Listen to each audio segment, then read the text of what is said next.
Have you ever played a game, maybe an old text adventure, where you hit a puzzle that just felt, well, actively hostile? Like every logical thing you tried just blew up in your face. Oh, definitely. And sometimes it's not just bad design, it's intentional. It's designed to make you rethink everything. Exactly. And for a whole generation of gamers back in 1985, that experience was perfectly embodied by one particular, very slippery, very necessary little fish. The Babel Fish. We're talking about Infocom's Hitch-hiker's Guide to the Galaxy. And that puzzle wasn't just frustrating, it was like performance art frustration. Performance art frustration, I like that. It involved dressing gowns, drains, cleaning robots, Yeah. just this cascade of failures that felt orchestrated. Pure atoms, really. Mixed Yeah. with Infocom's engine, it was kind of the perfect storm of brilliant, punishing interactive fiction. Right. Welcome to the Deep Dive. Today we're digging into a review from January 1985, Personal Computer World. Tony Hetherington reviewed Infocom's text adventure version of The Hitchhiker's Guide to the Galaxy. And our mission, if you will, is to sort of unpack how this game, this piece of interactive fiction, became such a landmark. How did it manage to be so infuriatingly difficult, yet so utterly brilliant and funny? It's a fascinating moment, isn't it? You've got Douglas Adams, this huge literary phenomenon, his specific brand of sci-fi humor. And then you have Infocom, who were just the masters of the text adventure format. Their tech was way ahead of its time. So bringing those two together, it was bound to be something special. Or, well, something uniquely challenging, anyway. And we should probably clarify, for anyone maybe not familiar, what we mean by interactive fiction or text adventure. Good point. Yeah, these were games with no graphics. Yeah. At all. It was all text on the screen. The game describes your surroundings. You are in a dark room and you type commands. Simple stuff like go north or get lamp. But Infocom was different. Their games understood much more complex commands. Yeah. Oh, absolutely. Their parser, the part that understood your typing, was incredibly sophisticated. It could handle whole sentences, understand context. Yeah. It felt like you were having a conversation. Which was pretty crucial for adapting something as wordy and specific as Hitchhiker's Guide, I imagine. Exactly. You needed that depth to even attempt to capture Adams's world. Okay, so let's get into how this whole thing even started. The collaboration itself sounds pretty improbable. Well, the story goes, and the review backs this up, that Adams wasn't just licensing his name. He was genuinely a fan of Infocom's games already. Really? He played things like Zork. Yeah, he got what they were doing. He saw that their interactive fiction format was maybe the only way to translate his kind of dense, footnote-filled conversational writing into a game, so he actually approached them. That's cool. And the way he first reached out, it wasn't agent to agent, was it? No, this is so perfectly mid-'80s tech culture. He apparently first made contact via a computer bulletin board system, a BBS. Wow. So, like, Douglas Adams just logs on and posts, hey, Infocom, want to make a Hitchhiker's game, basically. Pretty much. You have to picture that. This massive international author using this relatively niche tech platform to pitch his biggest work. It says a lot about his foresight, I think, and maybe how accessible things felt back then. Definitely. And that sort of unconventional approach didn't stop there, did it? The actual design meetings. Right. The review mentions this specifically. Forget boardrooms. The key design discussions apparently happened in a series of English pubs. Seriously? Over pints? Seems so. The review cheekily notes it was cheaper, although response time may have been slower. Huh. I can just imagine them sketching out the mechanics of the infinite improbability drive on a beer mat. It paints a picture, doesn't it? Less corporate synergy, more creative chaos fueled by proper English ale. So who was the Infocom person taking notes on these beer mats? Who actually programmed it? That task fell to Steve Maretsky. And Maretsky was already a big deal at Infocom. He'd written Planetfall. Oh, with Floyd the Robot. A genuinely moving game, that one. Exactly. And he also did Sorcerer, part of the Zork universe, so he had the technical chops and, crucially, a real talent for narrative and character. So you had Adams bringing the universe, the humor, the sheer absurdity. And Maretsky bringing the Infocom engine, the parser, the structural know-how to make it playable. The review calls the result a curious mix. Sounds about right. Adams' content, Infocom's depth. Let's talk a bit more about that Infocom engine, the Z machine you mentioned. Why was it so important? Well, technically it was a virtual machine. Think of it like Java, but way back in the 80s. They wrote the game once for the Z machine. And then they just needed a Z machine interpreter for each computer. Apple II, Commodore 64, IBM PC. Precisely. It let them release the game on tons of different incompatible computers simultaneously. A huge advantage. But the real magic for the player was that parser. Right, the part that understood what you typed. You said it was advanced. How advanced? I mean, compared to competitors who might only understand get sword or kill dragon, Infocoms could handle things like pick up the red book and the blue key, then put them in the satchel. Wow. It understood conjunctions, multiple objects. Adjectives, adverbs, prepositions, you could say drop all except the fluff in the towel. It felt incredibly liberating. And for a game like Hitch-hikers, it meant the game could respond in funny, specific ways, even if you typed something silly. Which you'd definitely be tempted to do in that universe. Constantly. And that level of interaction was crucial. You weren't just bumping into objects. You were trying to reason or plead or experiment with this bizarre world. And that experience wasn't just digital, was it? Infocom had these feelies. Ah, the feelies. Yeah. Yes. This was such a brilliant part of the Infocom package. In an era with no graphics, these physical items that came in the box were vital. They helped with immersion, right? Made the world feel more real. Totally. But they also served a very practical purpose, too. The review lists what came with Hitch-hikers, and it's wonderfully absurd. Okay, what did you get? You got official-looking demolition orders for your house. Right, the bulldozer. And for the planet Earth. Signed by the Vogons, presumably. Sets the stakes immediately. What else? A don't panic button badge, naturally. Essential accessory. Of course. A small, empty plastic bag. The instructions noted it was for attacking microscopic space fleets. Okay, that's just funny. Completely useless, but sets the tone. Exactly. And a genuine piece of pocket fluff. Pocket fluff. Seriously, did it do anything? Oh, it did. It's actually crucial for a puzzle later on. But just including it as a physical item is genius. And the sunglasses. Where's your sunglasses? Yes, the peril-sensitive sunglasses, described as exceedingly useful, Right. but as the guide notes, they turn completely black in moments of danger, so you are therefore unable to see what you are so terrified of. Perfect. Absolutely useless in a practical sense. Pure atoms. Pure atoms. But these feelies, they weren't just for flavor, they were also Infocom's ingenious copy protection. Right. Because software piracy was already a huge problem back then, even on floppy disks.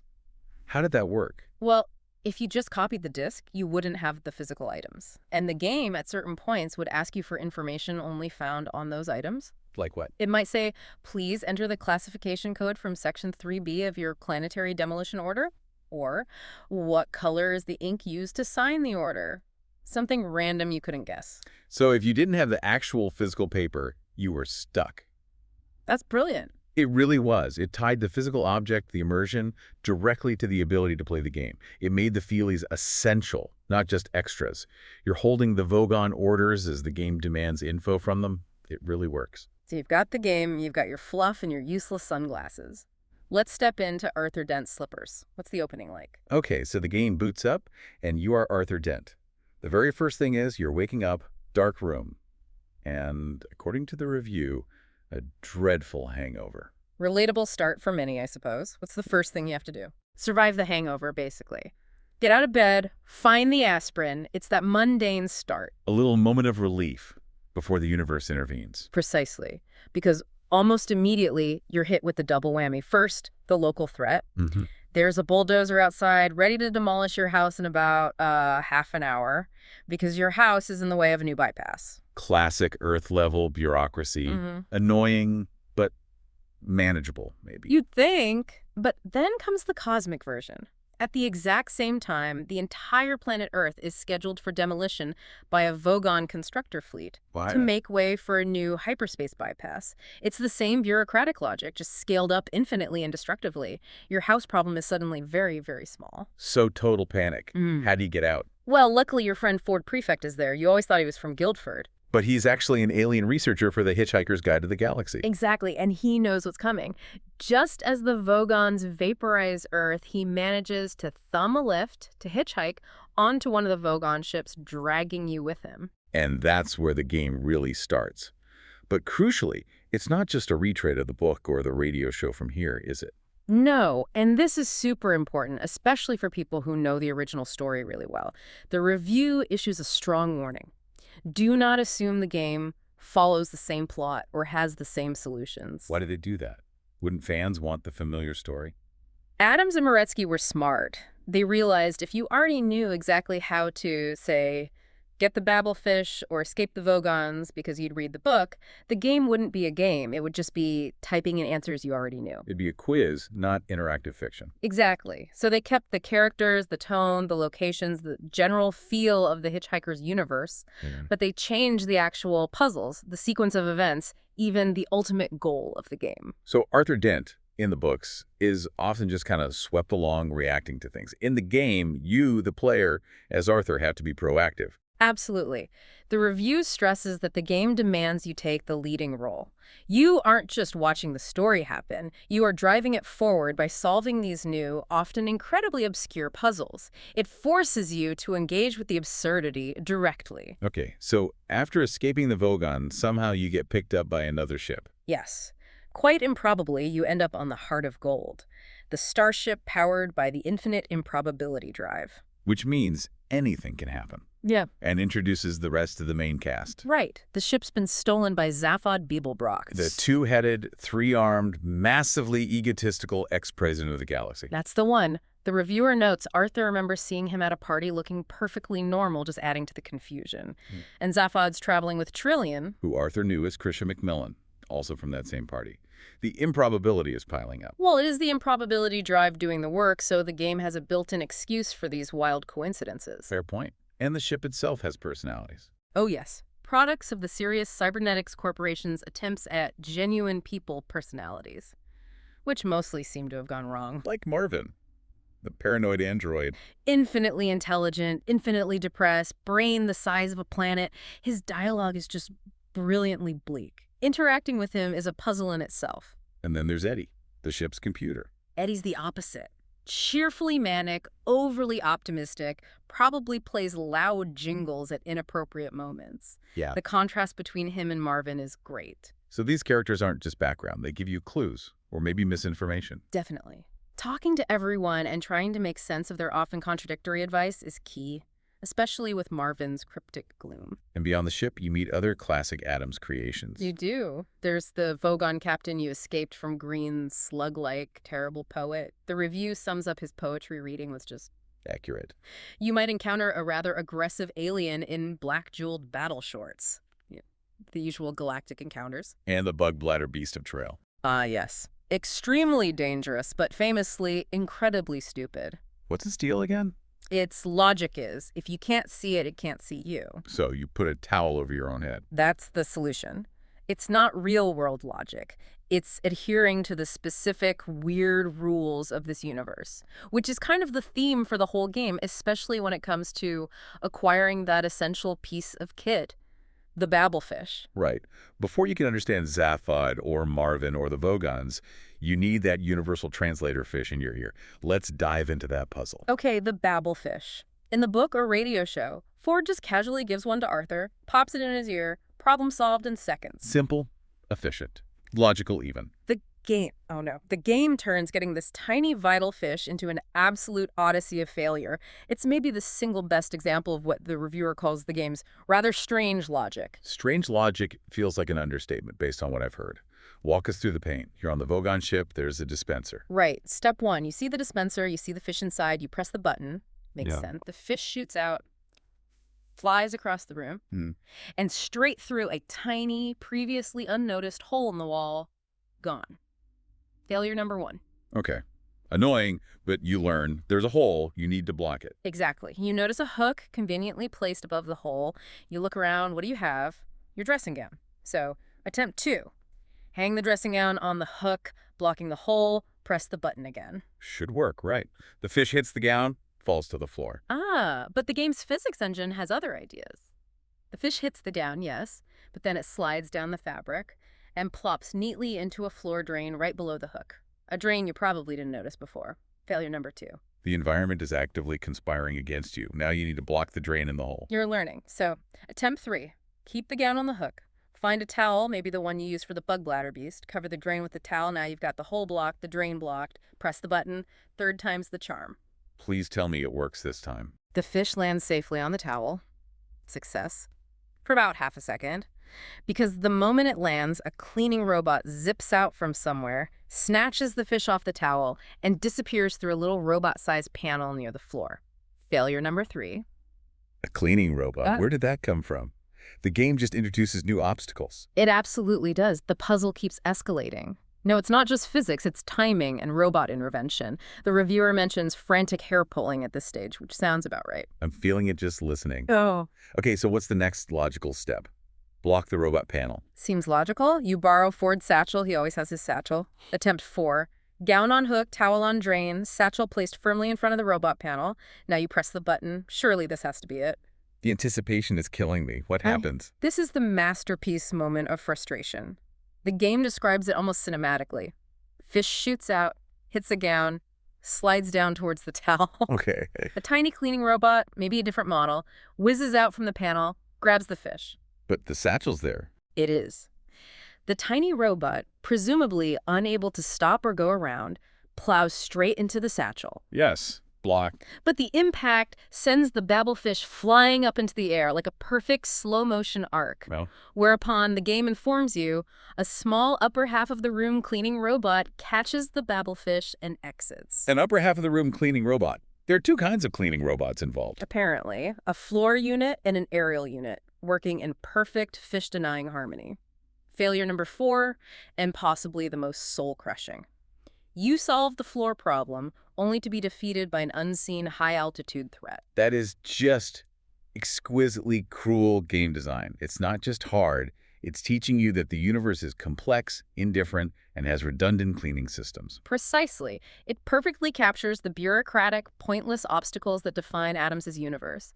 The logical steps lead to logical failures within the game's own twisted logic. You have to stop thinking like a normal gamer and start thinking like, well, like someone trapped in a Douglas Adams novel. You have to embrace the absurdity, become one with the frustration. You really do. It's the only way to survive. And that level of required adaptation brings us to the whole debate about the game's difficulty. Right, because Infocom apparently rated this game as standard level. Yeah, which, after hearing about the Babel Fish saga, sounds, well, optimistic? Or maybe misleading. Definitely misleading. Why would they rate it standard? Were they trying to lure in fans of the books who weren't necessarily hardcore gamers? That's my guess. You know, make it sound accessible. Standard sounds achievable. But Tony Hetherington, the reviewer in '85, he wasn't buying it. What did he say? He stated very clearly that it's hard, standard, and more difficult to solve than some of the company's advanced material. More difficult than advanced games. Right. Wow. So the difficulty wasn't about, say, mapping huge areas or managing tons of inventory? No, not necessarily. It was conceptual difficulty. The puzzles didn't just require logic. They required you to figure out the specific weird logic of the game's universe, which often defied common sense or even established game conventions. It's about understanding the mindset. Exactly. And the reviewer admits it took him a while. He says he only really got into the right frame of mind, only started making progress halfway through the 3rd sleepless night spent hitchhiking. 3 sleepless nights. That's dedication. Or obsession. It speaks to how addictive and compelling the game was, even while being incredibly frustrating. It pulled you in. You couldn't let the cleaning robots win. Was it maybe a bit cynical, though, to market it as standard when it was clearly this complex? Did it risk putting people off? It was a risk, for sure. Some people probably did bounce off it hard, but I think the quality of the writing, the humor, and the way the game talked back to you kept a lot of players engaged. Right, the parser. We talked about how it understood complex commands, but it also had personality, didn't it? Oh, massively. This was another Infocom strength, and Hitch-hikers leaned into it heavily. When you failed or tried something impossible, it didn't just give you a blunt, "You can't do that." What would it say instead? The review gives great examples. If you were clearly stuck and trying random, desperate things, it might respond with something like, "Try and relax." Like the game is patronizing you. Gently. Sort of. Or even more meta. If you tried something really out there, it might reply, "Are you sure you're allowed to be playing with this computer?" Huh. That's brilliant. The game itself is questioning your competence. Yeah. It makes the computer feel like another character. Exactly. It breaks that fourth wall. It makes the interaction feel dynamic and funny, even when you're failing miserably. The source encourages you to try silly things just to see the response, though. Maybe save first. Which leads us to maybe the most infamous convention-breaking aspect of the game, the time it just outright lies to you. Yes. The port starboard incident. This was mind-blowing for players at the time. Set the scene. Where are you? What happened? Okay, the reviewer recounts being lost on the Vogon ship, looking for a way out. The game text explicitly describes the scene and states, "There is an exit to port." Clear instruction. So you type, go portee. Logically, yes, but the game responds, "You can't go that way." What? But it just said there was an exit to port. Precisely. Complete contradiction. The player is trapped. The game confirms an exit exists, but physically prevents you from using it. Imagine the frustration. I can. So what did the reviewer do? Just keep trying. Go port. After probably trying that a few times and maybe cursing at the screen, he says in sheer exasperation, maybe just hitting keys randomly after those 3 sleepless nights, he typed the opposite. Go starboard. Which makes no sense based on what the game said. None at all. But What did the game do? the game responded by describing him successfully moving port. And then it added a line of text that basically admitted it had lied to him about not being able to go port earlier. Wait. The game admitted it lied. Yes. The computer, the narrator, the thing you rely on for objective facts about the game world, deliberately misled the player and then confessed. That completely breaks the rules. In every other game, the computer's description is the reality. Exactly. This was revolutionary, maybe even controversial. Infocom introduced the concept of the unreliable narrator directly into the game's interface. Suddenly, you couldn't trust anything the game told you. That changes everything. You have to second guess the descriptions, the directions. It forces a whole new level of critical engagement. It really does. It's not just a puzzle anymore. It's like interpreting a tricky piece of literature where the narrator might have their own agenda. Which, again, fits the Hitch-hiker's theme perfectly. You're Arthur, adrift in a universe you fundamentally cannot trust. It's genius, really. And even the actual Hitchhiker's Guide within the game plays with this, right? It's not a straightforward help manual. Oh, far from it. The review says the guide is essential. You should consult it about everything. But it's full of footnotes, and you can read the footnotes. And often the footnotes completely contradict the main entry you just read. More layers of unreliable information. It's turtles all the way down. Pretty much. It forces you to constantly evaluate sources, weigh conflicting information. And the game even seems aware of this. How so? The reviewer mentions that, just messing around, he decided to specifically read footnote 10 about something, and the game responded directly to that action with the text. Isn't it fun reading through the footnotes? Wow.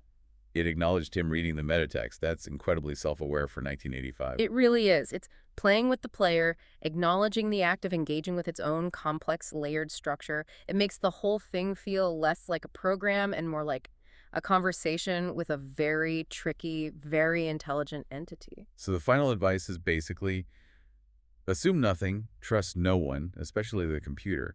Read everything, try anything, and remember, it's not the book.